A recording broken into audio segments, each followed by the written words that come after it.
c'est Emmanuel, pour ceux qui ne connaissaient pas mon prénom. Alors, j'ai retenu depuis ce matin 2 mots qui sont souvent revenus. Il y a le bienfait et le témoignage. Alors, quand il y a des bienfaits dans la vie de quelqu'un, bien évidemment, ces bienfaits ne doivent pas être gardés au fond de soi. Il faut en témoigner, en parler aux autres, pour que ça serve d'exemple au nom du Seigneur. Parce que c'est le Seigneur qui fait tout.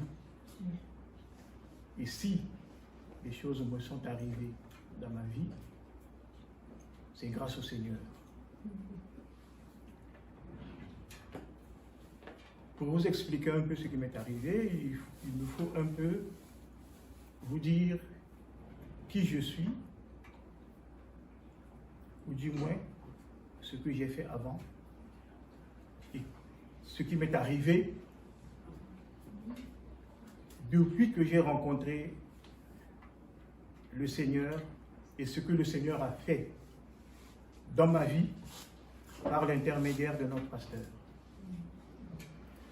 Alors moi, je suis avocat de métier, de profession. Dans notre métier, il faut parler beaucoup, donner son temps aux autres. Et il m'est arrivé donc, malheureusement, des pépins dans ma vie familiale. J'ai eu donc à divorcer. Parce que j'étais trop pris par mon travail et j'avais un peu mis le travail devant plutôt que la famille. Il y a eu des difficultés. Mon épouse a décidé de divorcer. Ça a été un divorce très douloureux, conflictuel, qui a duré près de 5 ans.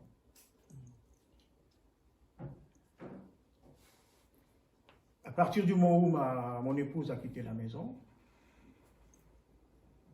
avec l'instigation des copines, bien entendu, je me suis donc retrouvé seul, avec plein de dépenses à faire, plein de charges. Et malheureusement, le Covid est arrivé par là. Donc, dans la profession, en tant que libéral, les entrées n'étaient plus celles qu'on avait avant. On avait presque 18 mois sans travailler. Or, il faut payer les charges, il faut manger, il faut se nourrir, il faut s'occuper des enfants. Donc les dettes s'accumulent, on commence à désespérer, on ne sait plus quoi faire.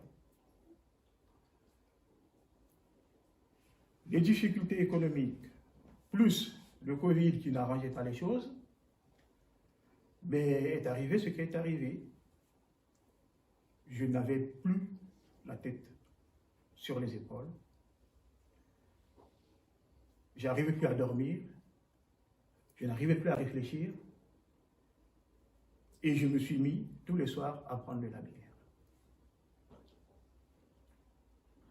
Parce que, quelque part, ça me permettait de dormir, d'oublier. On s'est dit, ben, je prends la bière et puis j'oublie, et puis comme ça, voilà. On est bien sur le moment. Mais quand on se réveille le lendemain, les problèmes sont toujours là. C'est pas réglé. Et rebelote. On passe la journée comme ça, on essaie de tenir parce que on est occupé par un travail, par quelque chose. Mais le soir, quand on se retrouve seul, ça cogite. Eh bien, on reprend la bière. Et donc un jour, un dimanche en plus, j'étais de permanence dans les commissariats et les gendarmeries du coin. Le soir, il fallait que je ramène le petit sur Montpellier, chez sa mère, qui habitait là-bas. On se rencontre, une dispute éclate, et au retour, je me dis donc, je ne vais pas prendre l'autoroute, je prends la nationale pour rouler tranquillement. Et malheureusement, je m'arrête dans une épicerie, je prends la bière. J'arrive à Lunel, la police municipale, ils n'étaient pas là pour moi, mais ils contrôlaient tout le monde. Donc ils me sont tombés dessus. Monsieur, vous avez bu? Bien évidemment, je ne pouvais pas nier. Je dis oui, j'ai pris une bière. On ne peut pas laisser passer. En plus, ils ont regardé dans la voiture, j'avais ma robe d'avocat et mes dossiers du tribunal, parce que je sortais du tribunal de ce jour-là, un dimanche, hein, mais j'étais de permanence. Ah, ils se sont donné à cœur joie de me démolir. Ah oui. Déjà au départ, ils croyaient que je racontais des conneries, que j'étais un comédien, que je sortais d'une pièce de théâtre avec ma robe, donc je devais jouer un rôle dans une pièce de théâtre. Vous êtes avocat, vous? Ben oui, je suis avocat. Il est où le problème? Le problème, c'est pas que je suis avocat, le problème, c'est parce que j'ai bu. Vous m'avez contrôlé parce que j'ai bu la bière. Mais vous ne m'avez pas contrôlé parce que je suis avocat ou pas. Alors ils ont appelé les gendarmes. Comme toujours, les gendarmes ils sont un peu plus sérieux dans leur travail hein, par rapport à la police. Hein. Ce n'est pas pour critiquer, mais c'est comme ça. L'expérience me fait dire cela. Donc les gendarmes ont compris la situation, ils ont dit, mais pourquoi vous l'avez arrêté? Mais oui, mais il avait bu. Mais... Vous voyez bien qu'il sort du tribunal, il est fatigué et tout, il n'a pas fait d'accident, il conduit tranquillement, il est maître de son véhicule, bon, ben ça va, vous pouvez le faire la morale et le laisser partir. Et ah non, nous, il fallait qu'on sanctionne. Ils sont allés jusqu'à vouloir me mettre en garde à vue. Moi je dis, ben, alors là, finalement les gendarmes ont décidé que, non, vous ne le mettez pas en garde à vue, mais par contre, maître, vous laissez votre voiture, il faut trouver quelqu'un qui vienne vous chercher. C'est ce qui a été fait. Donc un ami est venu me chercher, et puis je suis rentré à la maison. Cet événement-là va engendrer plusieurs choses, plusieurs problèmes. Il y a déjà le problème, il fallait donc que, à partir de là, que j'arrête de prendre ma bière le soir, parce que le permis était suspendu.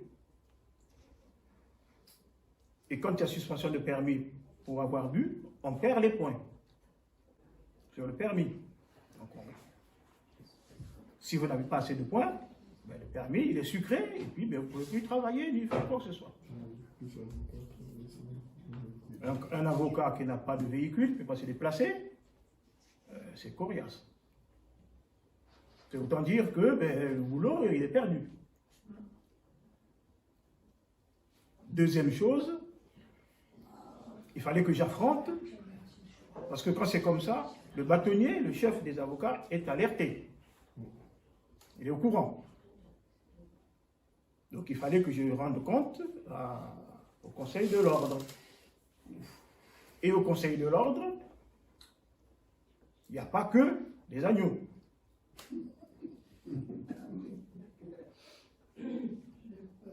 Déjà pour la petite anecdote, quand je suis rentré comme avocat, que j'ai demandé à m'inscrire au barreau, ils sont allés jusqu'à vérifier mes diplômes. Pourtant, tous mes diplômes supérieurs, je les ai eus en France.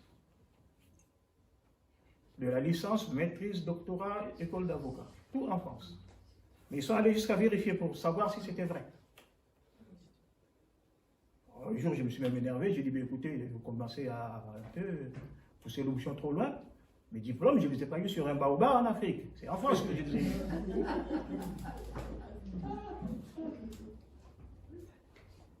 Et donc, je savais que là aussi, ils n'allaient pas me faire cadeau. Voilà, donc il fallait que je récupère mon permis. Il fallait que je puisse rendre compte au bâtonnier. Parce qu'il y en a qui commençaient déjà à dire, mais c'est bon, on va lui enlever la robe et puis comme ça, il va repartir chez lui.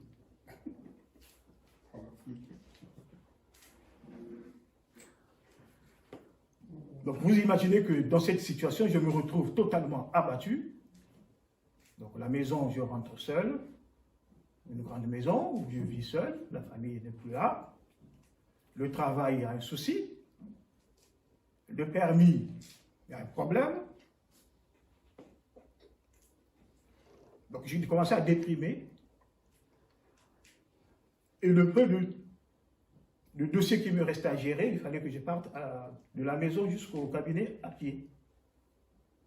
Et il m'est arrivé à 2 reprises de perdre connaissance sur la voie publique. Je me suis quand même effondré à 2 reprises. Pris par les pompiers, amené à l'hôpital d'Arles. Donc je me réveille à l'hôpital, je dis qu'est-ce que j'ai fait ici? Bien sûr, vous avez perdu connaissance sur la route. Je suis resté la première fois 1 semaine. La deuxième fois, ils ont voulu me garder longtemps. J'ai dit non, je ne reste pas à l'hôpital. Je dis, mais comment ça, vous ne restez pas? Vous avez un souci, il faut qu'on sache ce que c'est. Je dis non, je ne reste pas. Mon problème, il ne va pas se régler à l'hôpital. Mais non, il faut qu'on vous donne, parce que vous savez, à partir du moment où ils avaient vu que j'avais des gamma-GT dans mon sang qui étaient élevés, ils se sont dit, bon alors lui, c'est un gros buveur. Alors que non, c'était occasionnel, pendant cette période-là où j'étais pas bien, que j'avais commencé à boire. Donc, mais qu'est-ce qu'il faisait? Il me donnait des comprimés, soi-disant pour arrêter de boire. Mais ces comprimés-là sont plus nocifs qu'autre chose. Dès que vous arrêtez, il vous suffit de prendre une petite goutte, le corps va vous en demander 100 fois plus.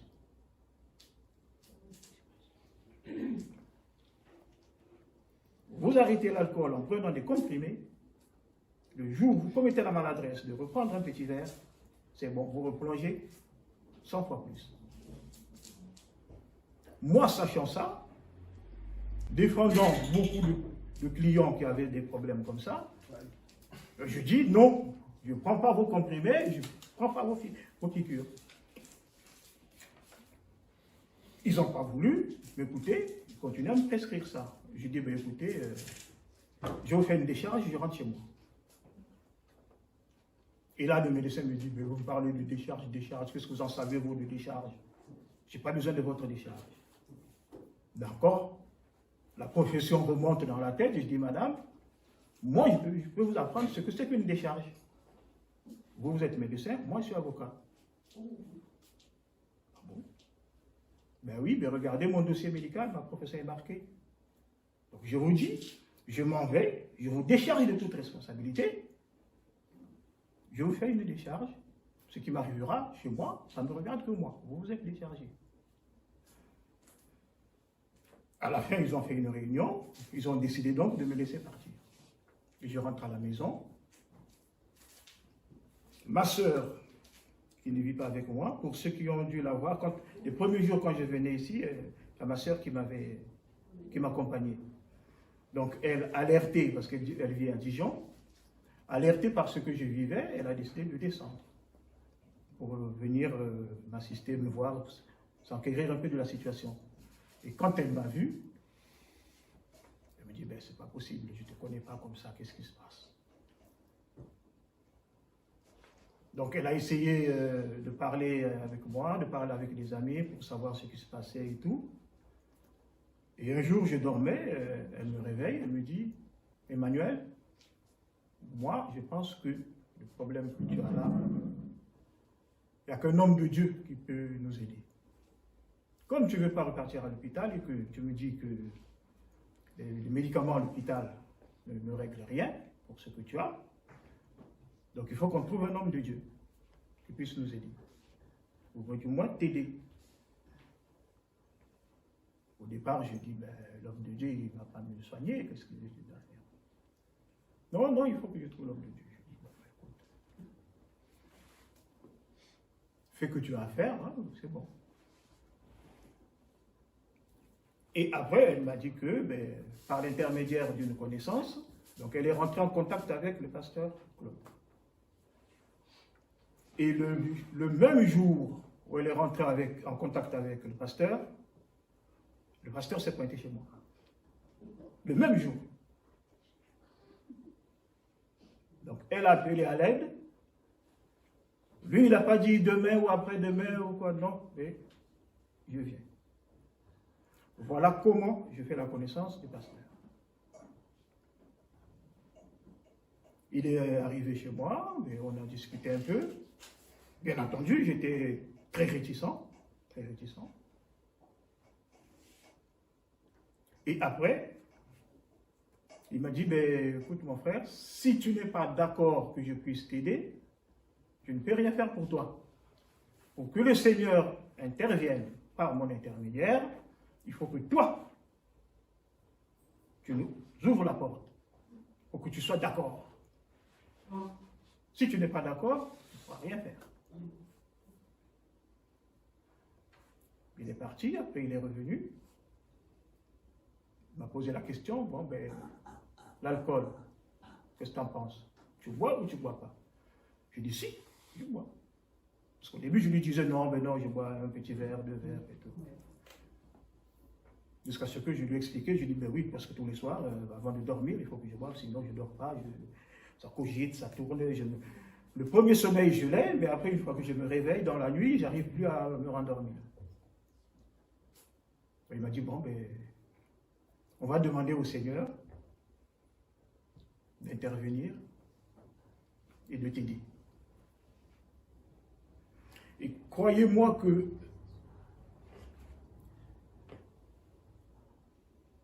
le premier bienfait, comme on l'a dit tout à l'heure, que j'ai vu par moi-même, que j'ai vécu par moi-même, c'est cette intervention que le pasteur a fait chez moi, dans la maison. Parce que moi, comme j'ai le cabinet et la maison, il m'a dit non, il faut prier, il faut qu'on prie chez toi, à la maison. C'est chez toi que ça se passe. Donc, mais il est venu. Il a demandé l'aide du Seigneur. Il a prié. Ce qui m'a surpris, c'est que ce jour-là, il a demandé. Exactement, il dit, Seigneur, je veux que, à l'instant, au moment où je te le demande, tu coupes tous les liens entre Emmanuel et l'alcool. Tu coupes tous les liens entre Emmanuel et la bière. Que ce lien soit coupé à l'instant.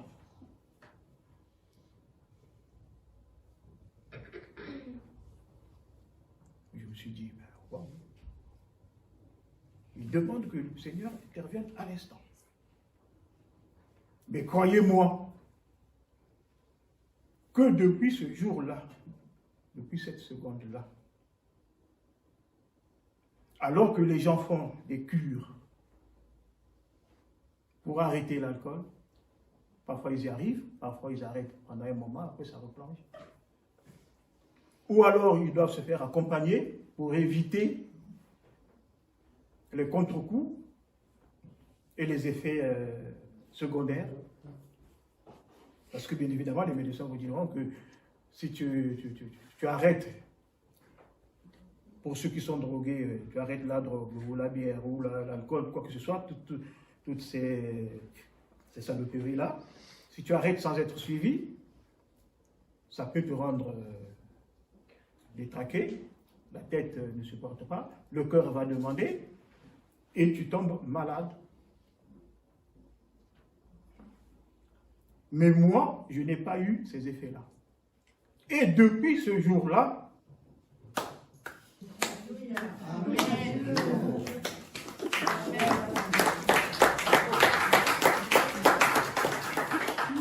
plus aucune goutte d'alcool n'est rentrée dans mon corps. Je veux faire des courses. Il y en a parfois qui disent, oh, il faut éviter les rayons où il y a l'alcool. Non, non, moi je passe, je regarde. Ça ne me dit plus rien. Amen. Que le Seigneur soit loué. Amen.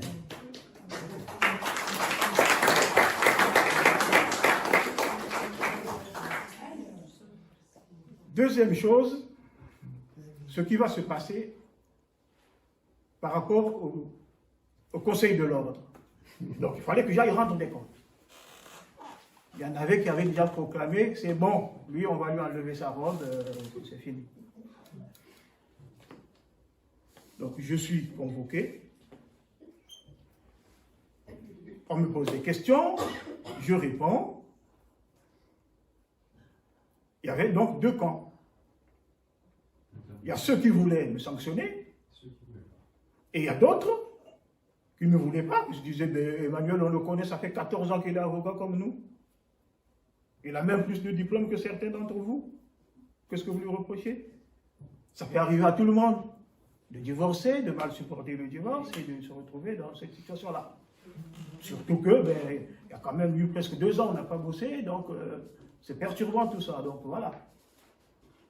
Il y en a qui sont, entre guillemets, fils à papa, qui commencent la profession d'avocat en ayant un petit pactole sur le compte. Donc même si tu ne travailles pas 2, 3, 4 mois, tu as des réserves. Mais nous autres, il n'y a pas papa, il n'y a pas maman, il n'y a pas la famille derrière.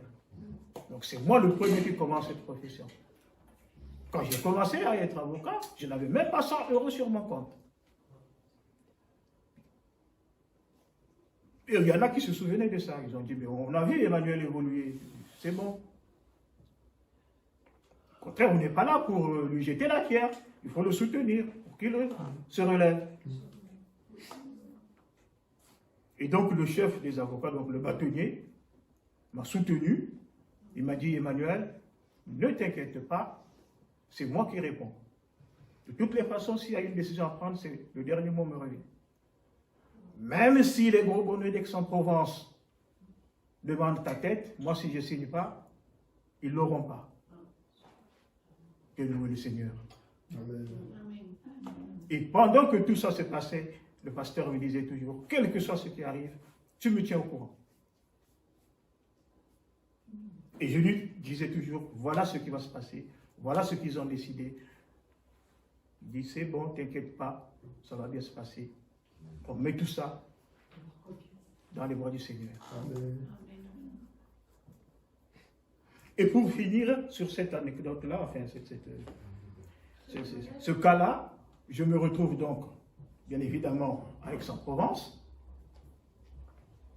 chez le procureur, parce que donc ça a quitté Tarascon, ça arrive à Aix-en-Provence. Lui qui devait donc décider par rapport, d'un point de vue juridique, s'il veut sanctionner pour suspendre ou annuler le permis, ou alors m'interdire de le repasser, et qu'est-ce qu'il fallait faire pour la profession. J'arrive, assisté par une consoeur. Le procureur, il parle du taux d'alcoolémie. Il regarde, il dit, bon, ça va. Est-ce que vous buvez encore? Je dis, non, j'ai arrêté. Par la grâce du Seigneur, j'ai arrêté. Il me pose encore une question. Est-ce que vous voulez donc repasser votre permis? Je dis non, pour l'instant je suis suspendu, mais il faut que je démontre que je ne bois pas et que tout se passe bien pour que je puisse avoir le droit de reconduire. Il me regarde et me dit, bon, vous avez une suspension de 6 mois, d'un point de vue administratif, moi je n'ajoute rien. Et le jour où on passait au tribunal, les 6 mois étaient déjà écoulés.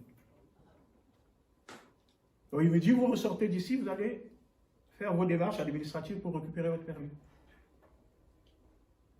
Allez, c'est bon.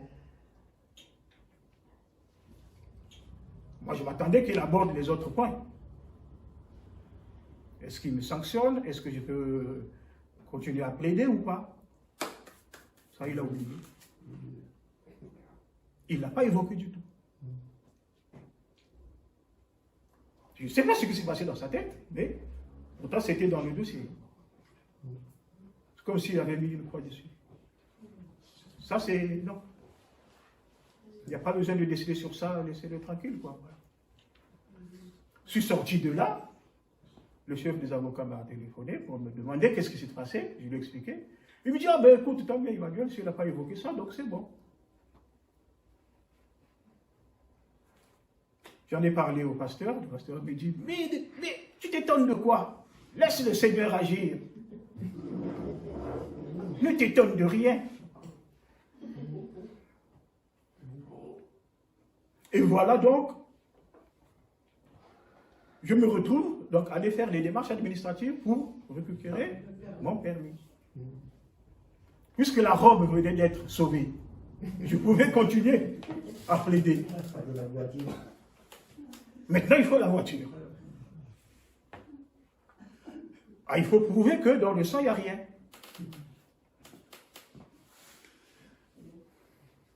Or, à la préfecture, pour récupérer le permis, eux ne se contentent pas que des gamins jetés. Et ils ont un autre examen de CDT, je crois qu'ils appellent ça.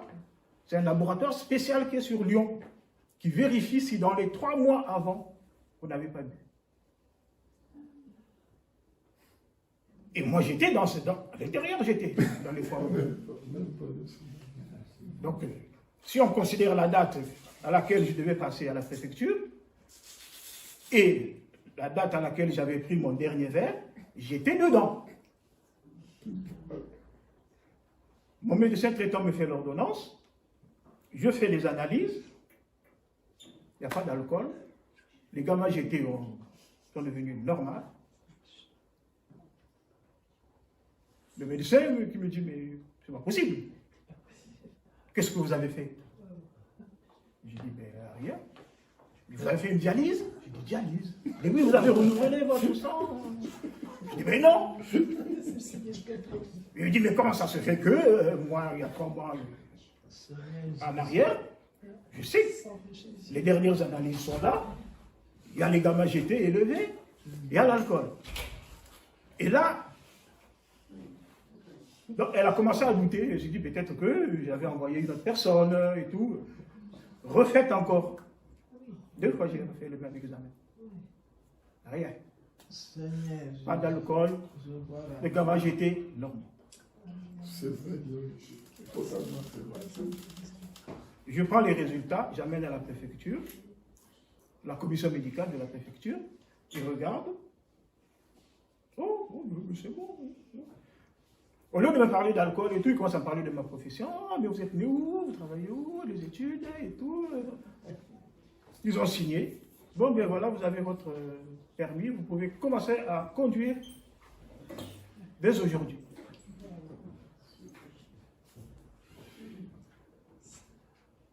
Je dis merci, mon Seigneur. Merci, mon Seigneur. Je n'avais plus de traces d'alcool dans mon sang. Alors que moins de 3 mois avant, j'avais bu. Je dis, ben oui, je rends grâce au Seigneur. Je rends grâce au Seigneur. J'ai commencé donc à conduire. Alors qu'avant, quand je venais ici, c'est le pasteur qui venait me chercher à Tarascon. Il m'a mené. Et qui me ramenait encore. Et c'était toujours comme ça. Et depuis ce jour-là, que j'ai récupéré mon permis, je retravaille plus sereinement. Je repars dans les commissariats, les gendarmeries, toutes les permanences qu'il faut. Je me déplace librement pour dire, entre guillemets, je revis. Amen. Et tout ça, c'est pour cela que je voulais témoigner, parce qu'il y avait beaucoup de gens qui ne savaient pas qu'est-ce qui a fait que je sois ici, pourquoi et quelle était mon histoire.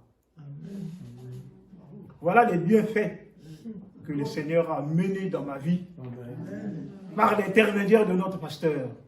Et ça, il fallait que j'en témoigne. Par l'intermédiaire de notre pasteur. Voilà.